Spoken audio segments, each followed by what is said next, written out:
येत्या प्रजासत्ताक दिनानिमित्त दिल्ली इथं होणाऱ्या विशेष कार्यक्रमासाठी नाशिक इथल्या योगगुरू योगविद्याधामचे श्री विश्वास वसंत मंडलिक यांना प्रमुख पाहुणे म्हणून आमंत्रित करण्यात आलं आहे।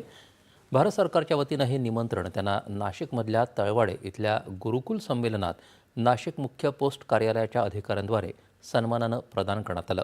यावेळी जगभरातील 25 देशांच्या 180 पेक्षा अधिक योगसाधक उपस्थित होते। मंडलिक यांनी देश-विदेशातील योगाच्या प्रचारात आणि प्रसारात महत्त्वपूर्ण कामगिरीबद्दल त्यांना राष्ट्रपती भवनातून निमंत्रित करण्यात आलं आहे।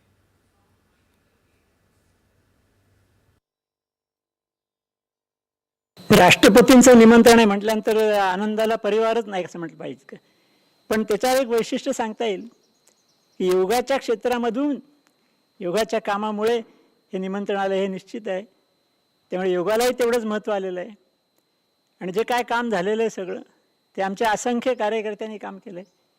त्या सगळ्याचंच प्रतिबिंब याच्यामध्ये आहे असं मला वाटतं।